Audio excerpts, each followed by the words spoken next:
The Atwoods were a very prominent family in Anchorage, especially Bob Atwood, who was one of the key movers and shakers behind Alaska's statehood.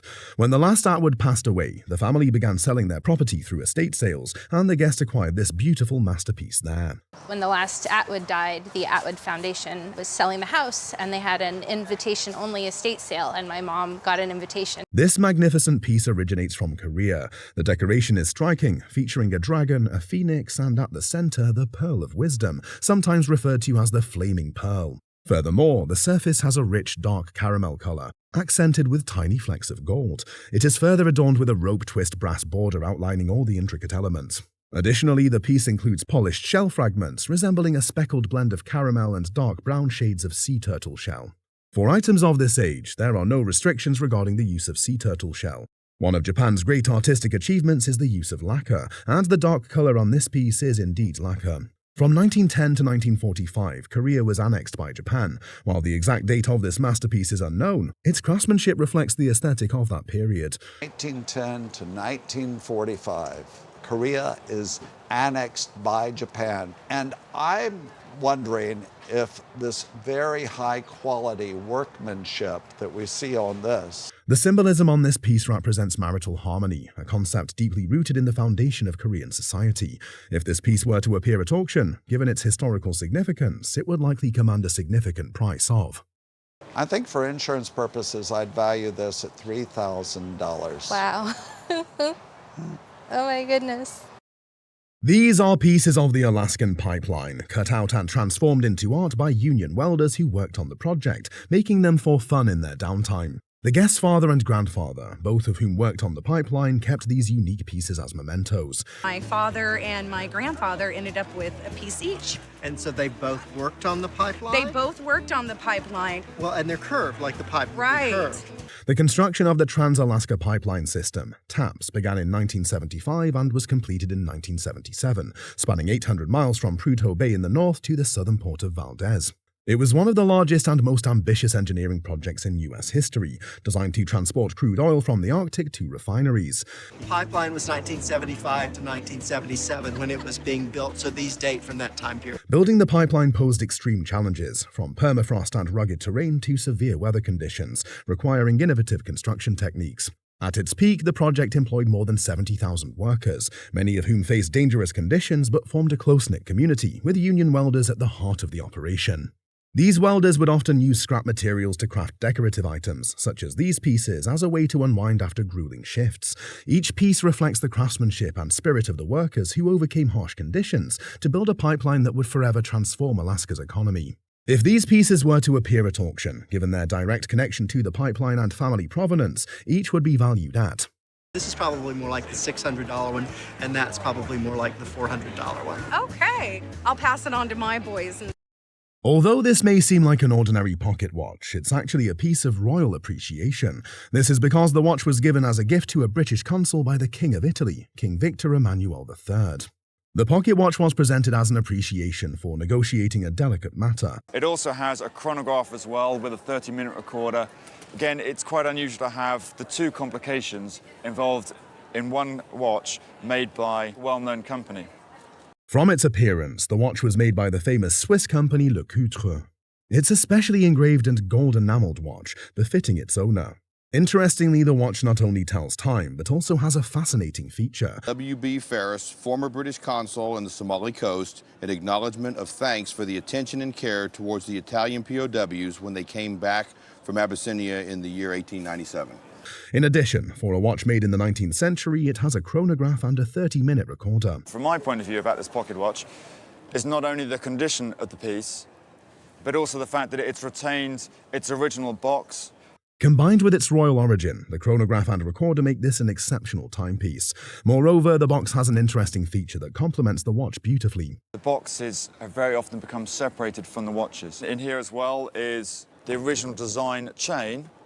As such, the exquisitely enameled watch could easily fetch an auction price of. I really believe you'd be looking at a final figure in excess of $20,000 for it. Wow. Amazing. A guest on a show brought in a large vase they had purchased from a dealer years ago. The vase had no markings, and the guest was unsure of its origins. It was revealed that the vase was made for the 1904 Louisiana Purchase World Fair. The appraiser explained the significance of the 1904 Louisiana Purchase exhibition, noting it was a major event in American decorative arts. I don't know if anything this big had been made in American ceramics in a decorative sense prior to the 1904 exhibition. The artistic director of the Trenton Potteries, a man named Wigley, painted this vase, which was part of a group of 5 vases designed to compete in the exhibition. The appraiser highlighted Wigley's signature and praised the artistry and attention to detail, including its gilded border and incorporation of roses. The quality and condition of the piece were also considered remarkable.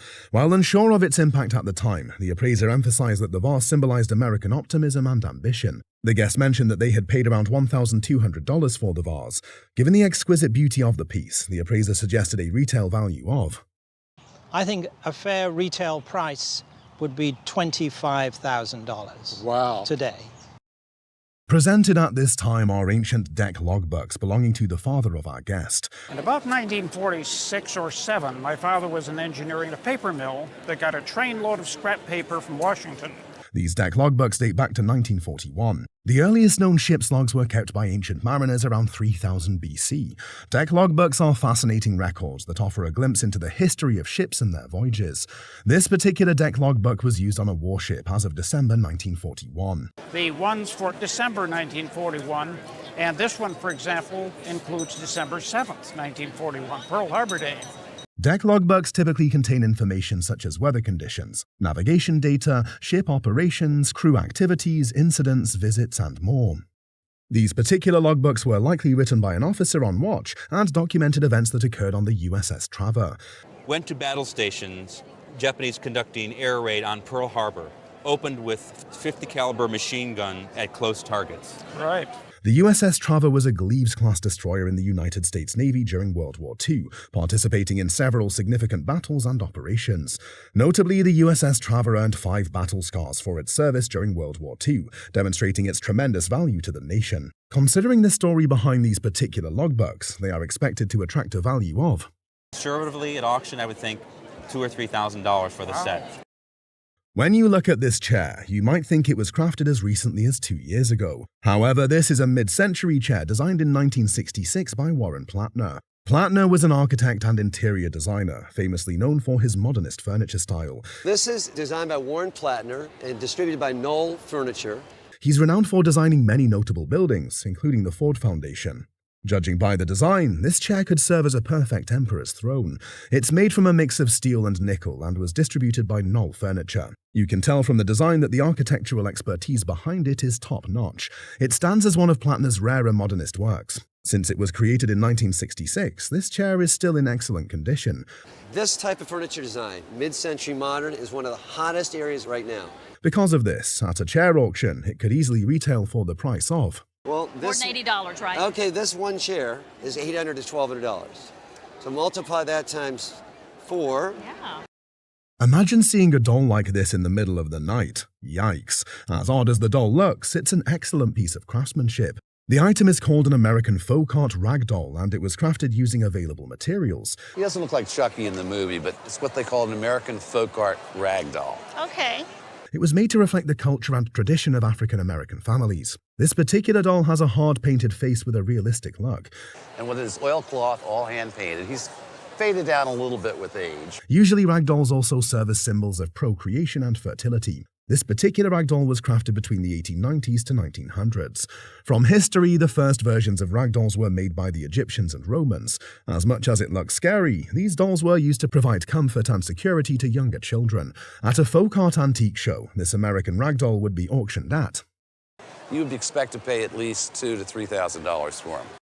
This guest brought a vintage glass that has been in her family for many years onto the show. You brought along an object today which, if I was a sort of super sleuth, it would have me thinking, what sort of a family? What makes this goblet fascinating is the use of glass-blowing techniques that were likely cutting edge for its time. You can almost see the precision and patience required to create such a delicate piece. Glass goblets like this were once symbols of wealth and refinement, often gracing the tables of nobility. What impresses me is the quality of the engraving. We've got the coach. What I can see on there, it says Edinburgh to London. Yes. It's amazing to think how something so ordinary to us now was once an emblem of status. Looking at the engravings on the sides of the goblet, we can see the detailed depictions of a coach, horses, and male figures. The glass goblet also features a heavy, round base that gracefully supports the upper part. Today we might take glassware for granted, but when this goblet was made, glass was a luxury. It's remarkable to see how both the material and the purpose of such objects have evolved over time. In an auction setting, this glass goblet, with its detailed engraving, would easily be worth a minimum of £800. So well, that's £150 a horse and $200 for the coach. Okay. Exhibited on the show is a collection of classic golf clubs purchased by the guest at an antique show. Well, I'm actually drawn to about any club that I see at a flea market or tag sale or antique show. On the carton these golf clubs came in, there is a tag referencing Ted Williams, indicating they were made specifically for him. Ted Williams, also known as the Splendid Splinter, was an American professional baseball player and manager. These vintage golf clubs were made around 1969 to 1970 by Tony Penna. Penna was an Italian-American professional golfer and designer of clubs and gear. He crafted clubs for many prominent figures in the sports world, and these particular golf clubs were prototypes he wanted Williams to review. When he managed the Washington Senators, and these were made somewhere probably around 1969, 1970. Although these golf clubs were intended for Williams, there is a high chance they were never delivered to him. They remain in relatively new condition and have never been used. Golf clubs from the 20th century are very popular among collectors, and this particular collection is highly sought after. Given the provenance of these golf clubs and their current condition, they would fetch a price of I would put an auction estimate of probably $1,500 to $2,000. No kidding. Terrific. She brought 2 albums, one showcasing the animation she inked in 1939 at Disney Studios. Original Disney cells from 1938, likely related to Pinocchio, Disney's second feature released in 1940. The production used hand-drawn animation, with cells painted on acetate sheets over background art. The artistry and craftsmanship were essential for achieving the fluid, lifelike motion seen in Disney's early films. Animation cells were made by tracing drawings onto celluloid and painting the reverse side. The thing about these is you can see how the movie was really made. It's an interesting historical book to actually look through the whole book and to be able to see how much work is involved. This technique created smooth characters and added depth through layered backgrounds. Craftsmanship is evident in the precise line work and intricate details of the characters' expressions. These cells are connected to the golden age of animation and are considered rare. A glimpse into a bygone era, the appraiser valued the item. The whole collection itself is worth about $15,000 to $20,000. Oh, that sounds good. An impressive artifact inscribed with Ancient Order of Druids 1888 captures the eye and imagination. This piece reveals a rich history tied to a secret society renowned for its benevolent purposes. It was my grandmother's, Lucy Foyd, who is Lucy and Foyd's mother. They were friends, and when she died, the family gave it to my grandmother. Research revealed that the society aimed to provide support to its members during difficult times. This challenges the negative stereotypes of Druids as mysterious, hooded figures often portrayed in popular media. Reflecting its significance beyond mere decoration, this piece exudes quality craftsmanship. Following a father's January passing, family members found this striking item while sorting through his belongings. Handed down through generations, this artifact carries both historical significance and sentimental value, making it a cherished legacy. Its estimated worth ranges from the provenance. I can see this at auction having an estimate of £3,000 to £5,000. That's very nice, thank you. A dark, teardrop-shaped box conceals a vibrant surprise, a splendid gold pendant within. A masterpiece of 19th century craftsmanship, the pendant dazzles with vibrant enamel work and a richly detailed scene of lively figures. A splendid gold pendant. Do you like it? It's a little bit garish, but yeah, I do like it. Cut in the distinctive flat Lasky style, the rich red backdrop sets off a dazzling triangular diamond. Drawing inspiration from 16th century styles, the pendant's design evokes the elegance of an earlier era. In the late 19th century, jewelers often embraced this look through a movement known as Neo-Renaissance or Revivalism. It carries a strap on the box with the name Serviva, dated 1879 and indicating its 19th century origins. This one, we've got this rather interesting piece of paper, Sevilla, 1879. With its scrolls and hearts, the detailed gold strapwork is characteristic of the later period. Showcasing exquisite craftsmanship, the back dazzles with intricate scrolls and vibrant polychrome enamel. If this exquisite piece were to come up for auction, its estimated value would be... If it came up at auction, it would finish up making £10,000. A captivating painting attributed to David Hockney tells a unique story of artistic beginnings and serendipitous encounters. This piece reflects Hockney's earlier style from 1957, prior to his iconic splashes of colour. Its somewhat wobbly signature hints at its origins in a less polished phase of the artist's career. The painting was inherited from the guest grandfather, who bought it from two young artists he hosted at his station. During that visit, the grandfather purchased a painting from each artist. Eventually invited them home for Sunday lunch because they were living in straitened circumstances. One of these artists would later win a gold medal from the Royal College of Art, highlighting the significance of their meeting. Despite its rough, hand-trimmed edge from an improvised framing, the artwork retains its charm. Its valuation today is estimated to be between closer to £20,000 to £30,000. 20 to 30,000. From the looks of the glaze of this jug, you can already tell it was made by an expert craftsman. The item is called a mockaware, and they are part of factory-made earthenware ceramics. These distinct forms of earthenware were made around the 1790s. It dates to about 200 years ago. They started making it probably in the 1790s. During its manufacturing process, the piece is coated with a clay and water mixture. The mixture of clay and water is commonly called slip during the manufacturing process. It's one of the prime examples of fine American folk art. This particular mockaware is made from another material called creamware. Creamware is a form of glazed redefined earthenware that has different color ranges. And you'd put it onto the surface and comb it around.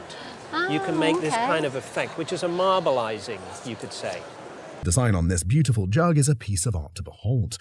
This one was probably made about 1800. Oh, okay. So it's got a lot of age to it. Yeah. If this piece of pottery was to be auctioned, it would bring a retail value of... It's going to bring, we think, at least $4,000. Oh my goodness. A captivating carriage clock gleams with ornate multicolored champ-levé enamel and intricate details. Although strikingly beautiful, this exquisite piece is currently not in working order and requires tender loving care. Inherited from a late aunt 4 or 5 years ago, the clock lacks its original travelling case, adding mystery to its past. Crafted by more recent company, this clock proudly bears a mark of French origin, dating it to the early 1900s. A button on top allows the clock to strike the hour, providing a convenient way to keep track of time. It's so ornate. It's the enamelling. It's the enamelling that's exciting. You've got the multicoloured enamel. This ingenious feature eliminates the need to light a candle, reflecting the practicality of an era before electric light. While the clock's gilt dial mask is more basic compared to a beautifully enameled dial, its charm and historical significance remain. Once cleaned and overhauled, this carriage clock is estimated to retail for just over... It's going to be retailing, when it's cleaned and overhauled, for just over £4,000. Oh, that's nice to know. A charming set of miniature cat figures captured attention, showcasing delightful craftsmanship and whimsical design. This charming collection was discovered at a flea market last year, quickly capturing the guest's heart. George Hadey, a company that originated in Dresden in the 1870s, crafted these figures. They belong to a whimsical novelty range known as knickknacks, nips, or nodders, featuring heads that bob on little springs, giving them a lively charm. The term nodders refers to their playful design. We also did a novelty range, which were called knickknacks or nips or nodders. While renowned for leading soldiers, Hyder's whimsical range showcases his playful creativity. Each playfully worn yet full of character, the set features 4 whimsical cat figures in charming costumes. This delightful collection is estimated to be valued between... I would think at auction they'd be somewhere in the region of £300 to £400. That's brilliant, thank you. A stylish and elegant timepiece was presented, a watch admired for its timeless design. This is probably one of the most stylish watches I've certainly seen today, and certainly seen in a long time. This sleek, stepped case watch with a 2-piece dial is a 1930s Jaeger LeCoultre, famed for its cutting-edge innovations. Well, we certainly found a jewel. I don't think it was working when I got it, and it was missing the sweep hand. Adding to its charm is the Asprey name, a hallmark of London's finest jewellers and a past retailer of Jaeger LeCoultre watches. The guest stumbled upon this hidden gem at a sale, tucked among broken items in a £40 job lot. Once missing its sweep hand and out of service, the watch was expertly revived, regaining its full charm after careful restoration. Dating back to the 1930s, its simple yet sophisticated design reflects the craftsmanship of the era. High demand and prestigious heritage have skyrocketed its value today. Originally bought for a modest sum, the watch is now estimated to be worth between... Yeah. I think someone would easily pay £1,500 to £2,000 for this watch. Whoa, yeah. An enchanting oil painting on an artist's board, crafted by the renowned illustrator Maxfield Parrish, draws the eye with its vibrant colours.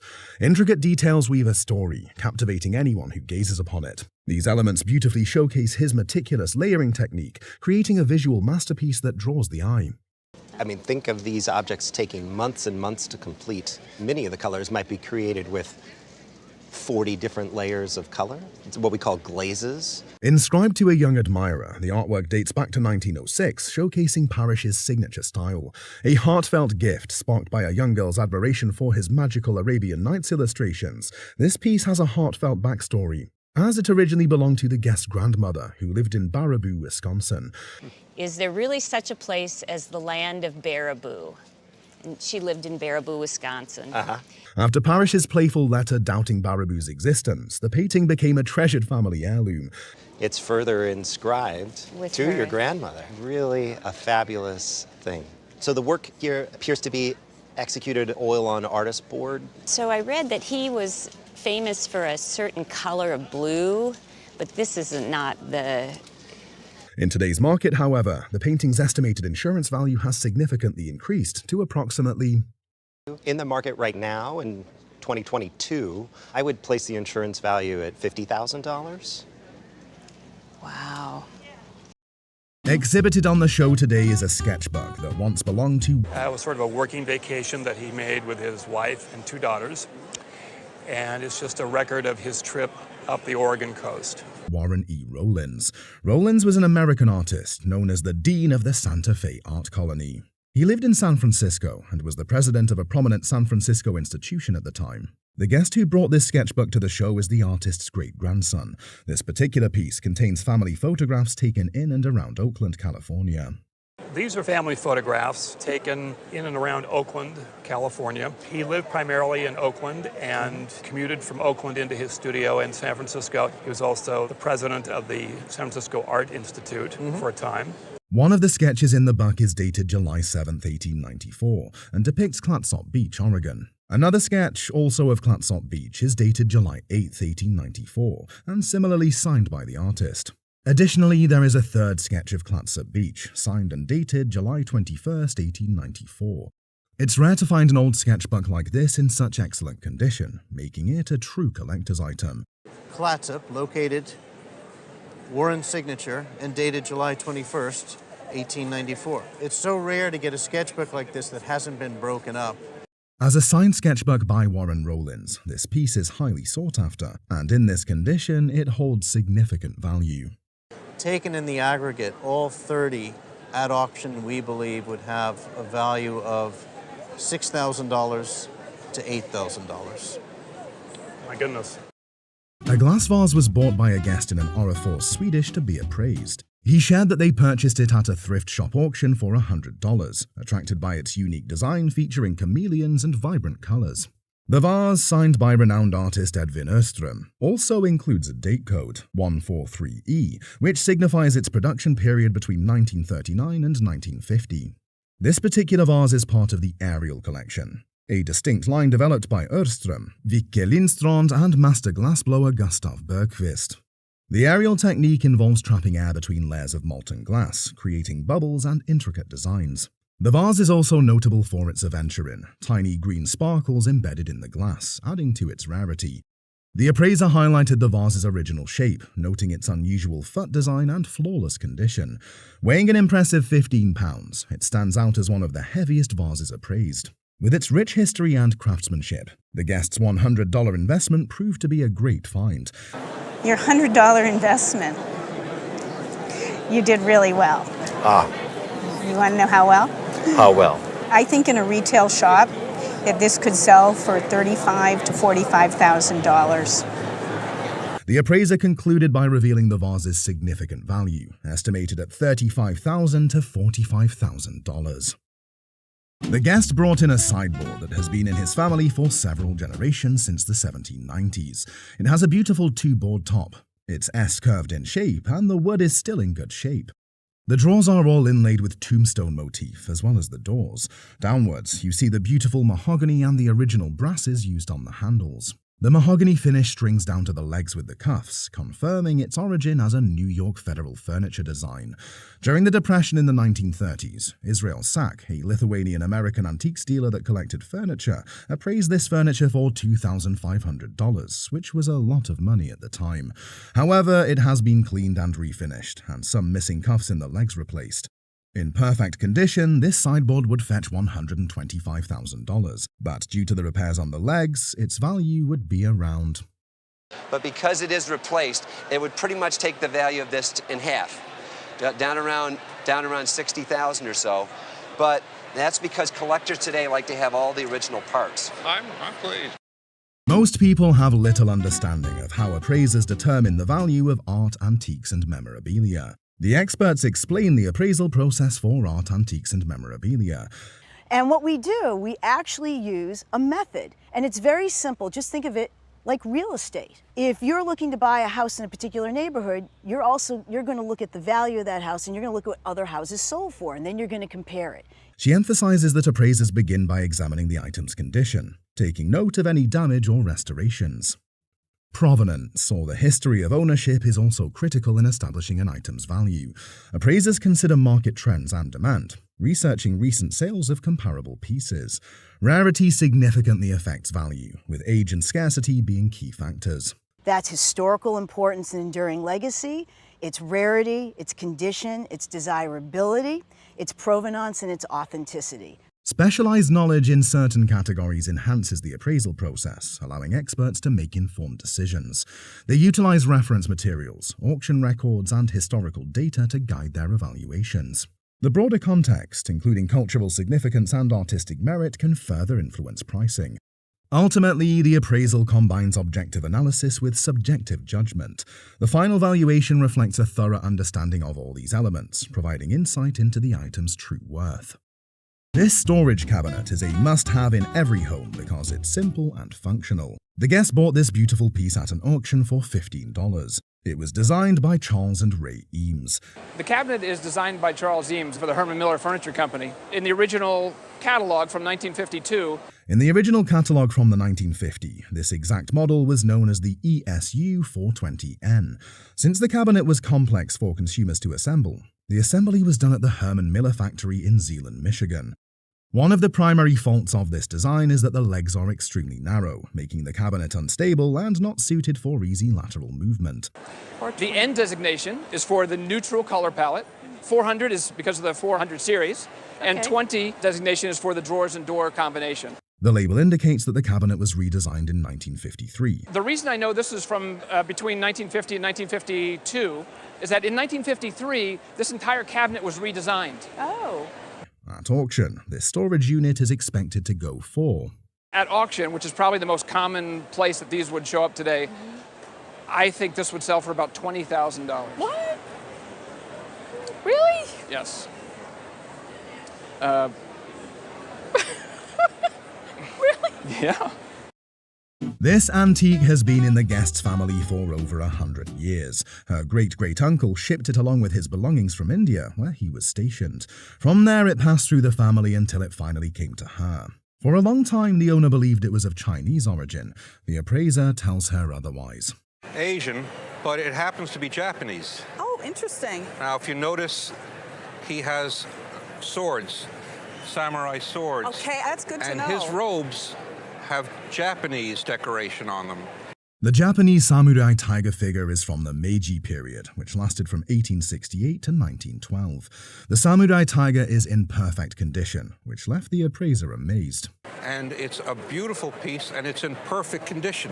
I've never seen one with this age of this type that has never been damaged. It was valued at approximately, I would say at auction $2,000 to $3,000 would not be a surprising price. It might bring more, considerably more. Thank you. I love him. Thanks for bringing him. One guest received this Alabama football from his father when he was 11 years old. He had asked for an Alabama football, and his father brought home this special piece of memorabilia. The appraiser explained that the ball is from the Crimson Tide's undefeated 1966 season. The team went 11-0 and won the Sugar Bowl in January 1967, beating Nebraska 34-7. The ball features signatures from the entire team, including their legendary coach. Despite their undefeated season, Alabama did not win the national championship that year due to Notre Dame's tie. The appraiser valued the football at $800 to $1,200, noting its rarity and historical significance. Probably somewhere in the vicinity of around $800 to $1,200. Great. Fantastic. Our guest was thrilled with the appraisal and the ball's connection to Alabama's storied football history. This episode offers a fascinating intersection of history and horology. The centerpiece is an antique shelf clock that has been passed down as a treasured family heirloom for generations. Additionally, the clock comes with a family story tied to the Civil War. There's a family story that says that the lead weights were melted down and used for ammunition during the Civil War, and that the clock was hidden away and forgotten about for a few years. Interestingly, this clock was discovered in the attic of a relative's home before eventually making its way into the hands of today's guest. This is a Massachusetts shelf clock, crafted around 1785 by Aaron Willard. Willard was a prominent American clockmaker from the late 18th century, known for pioneering clockmaking in Massachusetts.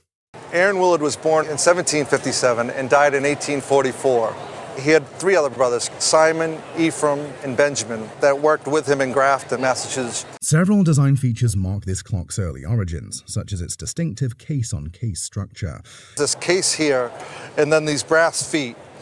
And then again, it's repeated with another case, and then these wonderful brass scrolled feet here. It also boasts an elegant balloon top with a kidney-shaped dial, a signature trait of early Massachusetts shelf clocks. The clock's mahogany case, still with its original finish, is a highly attractive feature for clock collectors. Additionally, its hands are in remarkably fine condition, enhancing the clock's overall appeal. Are absolutely wonderful. They're called poker beetle hands. It's an extraordinary piece, one that any horological museum would be thrilled to display. At a showroom, this remarkable clock, with its case-on-case form and pristine kidney dial, would be valued at. Would certainly sell between $125,000 to $150,000. Wow. It's a little surprising. Yes. A seemingly ordinary yard find turns out to be an unexpected treasure for one curious guest. The guest explains where he got the painting from: Chicago. When I was a little kid, my parents got it at a yard sale in Chicago. They were looking for a salt shaker for their brand new house, but they saw this there for $5 and they just had to get it. The appraiser asks if the guest knows when the painting was purchased. The guest estimates it was around 1998 or 1999. The appraiser identifies the artist as Gertrude Abercrombie and says the painting is from 1945. The appraiser describes Abercrombie as a surrealist and bohemian artist who worked in Chicago. The appraiser adds that Abercrombie was connected to jazz musicians, including Dizzy Gillespie, who played at her second wedding. The guest expresses surprise at this information. The appraiser points out details in the painting, including an owl, a moon, and a cup on the table. The appraiser suggests that the elements reflect Abercrombie's struggles and her vision of herself as an outsider. The guest is intrigued by this interpretation. The appraiser values the small painting, much to the guest's amazement. Auction, even though it's only 4 by 5 inches, we would give it an estimate of $8,000 to $12,000. Wow. That's a lot. The appraiser welcomed Dawn, expressing gratitude for her visit. The guest chuckled as she shared remarkable history. The briefcase belonged to John F. Kennedy. Her uncle, who owned a cobbler shop on Beacon Hill, often polished JFK's shoes while he was renting an apartment above. One day, JFK accidentally left the briefcase behind. Without the means to contact him, her uncle held on to it. When JFK returned for his next shoe shine, he told her uncle to keep the briefcase, as he had already replaced it. The briefcase was later gifted to her father, but during a school show and tell, the papers went missing. Inside, we have the compartment where his lunch was. Yes. And his papers. You got that nice little deli smell, so... He explained that in the appraisal world, two critical terms always arise: provenance and comparable. The provenance of the briefcase was strong. It had been in the family for decades with clear ownership history, and JFK's initials were visible on it. The appraiser felt confident in asserting that this was indeed JFK's briefcase. It comes to value and on items that he owned. It's not a unique item because there have been several records of JFK briefcases coming to market. Discussing comparable, he acknowledged the challenges of determining value as the market for presidential memorabilia can fluctuate significantly. Items owned by presidents are highly sought after, and JFK's memorabilia is among the most valuable. So all of this being said, I have to now come up with some sort of value to base it on. Obviously, this was before he was president.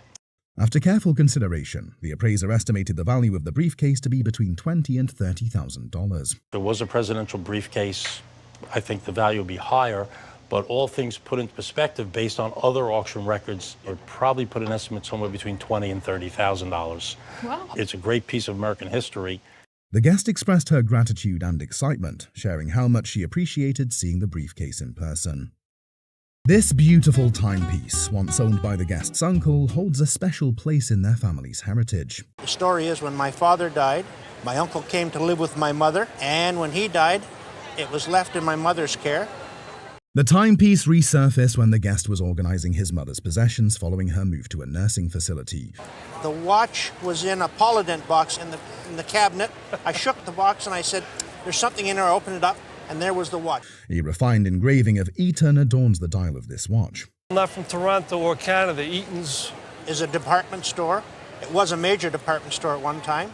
For many years, the guest's uncle was a dedicated employee of Eton's. And he used to take the sleigh and the cutter and go to the Eaton house and pick up Mrs. Eaton and bring her back down to the city. As a token of appreciation, Eton presented these bespoke watches to esteemed employees. It says in big block letters, Quarter Century Club. And then on the back of the watch, they engraved your uncle's name, Oscar Alver. From 1916 to 1941, the guest's uncle tirelessly served Eton, exemplifying loyalty and dedication. Lifting the lid reveals a prestigious Rolex signature, underscoring the watch's value and heritage. The model that Rolex made in the 1930s was called the Rolex Prince. They made it in a few variations, but it was a very high-grade 18-jeweled movement. Founded in 1905 by Hans Wilsdorf and Alfred Davis, Rolex is the epitome of luxury watches. Renowned for precision, durability, and elegance, Rolex has become synonymous with excellence. From the depths of the ocean to the heights of Mount Everest, Rolex timepieces have accompanied pioneers and explorers, solidifying their reputation for reliability. The watch's prestigious pedigree and early Rolex significance indicate a potential auction value of Fair market value at auction. This watch is worth between $5,000 and $6,000. Oh my gosh, you're kidding. I'm not kidding. Oh my God. Yeah. Holy cow. This lamp is truly captivating, with its intricate detail sure to mesmerize anyone who sees it. Crafted by the Mo Bridges Company in Milwaukee, it was produced in the early 1900s, reflecting the arts and crafts movement of the time. Mo Bridges, an American lighting company established in the early 20th century, became well known for its high-quality handcrafted lighting fixtures. Now, Mo Bridges was working off of designs that the Handel Glass Company and the Pearpoint Glass Company made very famous in New England. One way to verify the lamp's authenticity is by looking for the maker's signature on the bottom. Interestingly, this particular table lamp has a special history, as it was passed down to the guest by her mother many years ago. It was my mother's. Ever since I was a little kid, it's always been in the house. What adds even more charm to this lamp is its unique shade, which features a beautifully painted scenic landscape, truly captivating to look at. Part of a design movement that I would describe as the Brown Decades. It is mid-19th century to late 19th century. Moreover, it boasts an iron base, a rare feature for vintage lamps, which often had bronze bases. While this lamp currently uses two 25-watt bulbs, they are replacements and not the original bulbs. The original bulbs would likely have been early tungsten filament bulbs, typical of that era, which emitted a softer, warm glow. Despite the replacements, these bulbs still enhance the vibrant colors of the landscape painting in the shade. In the end, this Mo Bridges table lamp, with its graceful blend of vintage craftsmanship and timeless beauty, could fetch a value between I would appraise it probably in the $2,000 to $3,000 range. Really? A guest shared that he had purchased a collection of items from a friend who had passed away. The friend's wife intended to leave the items to her son, but since he wasn't interested, the guest offered to buy them. Initially, the guest was drawn to a gun that fascinated him, even overlooking the other items in the collection, such as moccasins. When asked about the price he paid for the gun, the guest revealed it was $3,500. Although he knew it was a Winchester, he had no idea of its actual value. The appraiser identified it as a 73 Winchester, describing it as a typical... And did you know what it was at the time? I know it was a Winchester. Well, it is a 73 Winchester, kind of a beat-up old gun. It's kind of a typical doctored-up 73 Winchester. Okay. Somewhat worn example that had been altered to look like it was used by Native Americans. The appraiser explained that the modifications, including rawhide coverings and decorative tacks, were all fabricated, detracting from its authenticity. They would cover them with rawhide for repairs, and they put some tacks in them, and this is a little medicine wheel. Unfortunately, that's all fake, and basically it's a 73 Winchester. He assessed the value of the items. The Winchester would likely fetch between $600 and $800. The 73 Winchester in this condition probably would bring about $600 to $800. All right. A small Lakota knife scabbard would bring about $150 to $200. Right. Your little knife scabbard would probably bring about $150 to $200. And the 3 pairs of moccasins could also reach around $150 to $200. An Iroquois bag was similarly valued between $150 and $200. And the Iroquois pouch would probably bring about $150 to $200. These are auction values. He mentioned that he had only encountered one similar piece in 12 years of appraisals. The appraiser estimated its market value to be between $8,000 and $12,000. But that particular bag on today's market would probably be worth about $8,000 to $12,000. You're kidding. No. Oh my God. A guest shared a captivating story about a rug that belonged to her grandmother, purchased in the early 1960s during an exhibition at the Victoria and Albert Museum in London. The rug was acquired from dealer J.H. Dildarian in New York, with a receipt indicating it was made around 1700 in Asia Minor, mentioning Transylvania. The purchase price was $3,500, noted on April 2, 1963. An appraiser examined the rug and confirmed its significance. He noted that it is actually a Turkish Smyrna rug, crafted circa 1650 to 1700, and praised its exceptional qualities. Date given in the receipt and the catalog is a little late, and it was made in Anatolia, which is the Asian landmass of Turkey. The appraiser was particularly taken by the rug's stunning saffron gold ground adorned with intricate blue, white and red floral motifs known as palmettes. This color scheme is notably unusual, as most rugs of this type typically feature a red ground with yellow floral designs. And is actually of incredibly unusual coloration in that it has this beautiful kind of saffron gold ground with the blue, white, and red floral motifs, which are called palmettes. The rug is made of 100% wool, featuring a knotted pile on a wool foundation. While it originally measured twice its current size, it has been expertly rewoven. The rug's been completely rewoven. It's been knotted together. Probably in the 18th century and 19th century, it was deteriorated enough that someone cut it in two. Likely in the 18th or 19th century, after deteriorating. Despite this repair, the rug's rarity and quality significantly enhance its value. Probably in the 18th century and 19th century, it was deteriorated enough that someone cut it in two and then joined it back together with that bit of reweave. The appraiser estimated that if the rug were to be auctioned today, it would conservatively fetch between $35,000 to $50,000, primarily due to the reweave. The estimate would probably be double that. Wow. And even with that repair, because the rug is so rare on its own, that I wouldn't be surprised if it exceeded that $35,000 or $50,000 auction estimate. Wow, that's fantastic.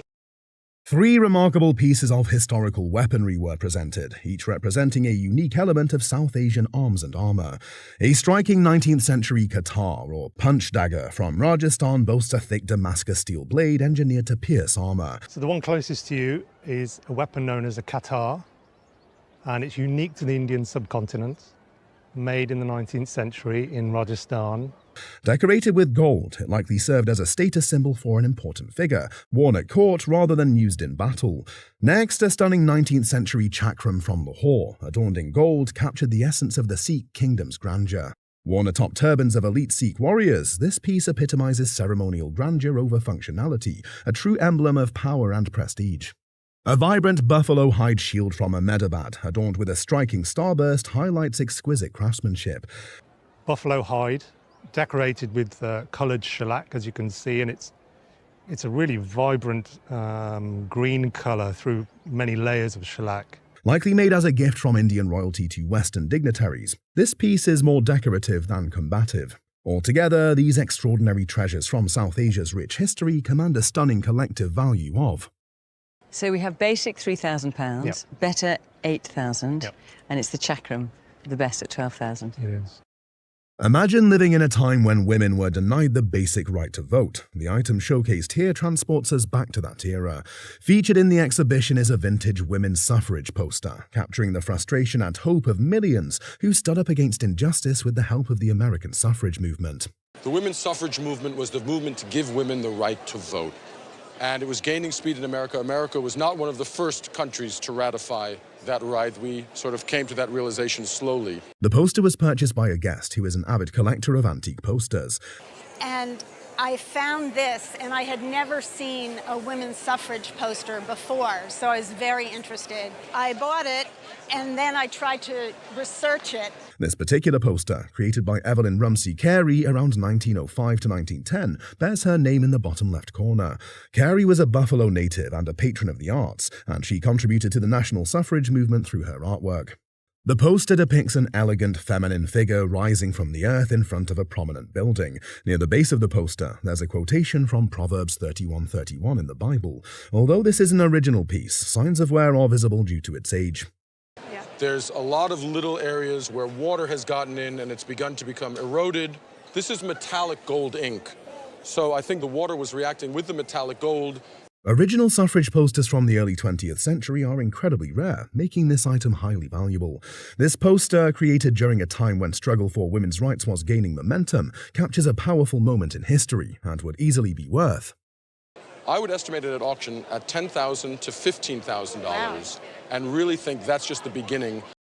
A set of cherished childhood wind-up toys, including a rare Minnie Mouse, holds surprising value decades later. An appraiser reviewed 3 wind-up toys brought in by a guest. Brought me 3 little wind-up toys. Yes. How did you come by them?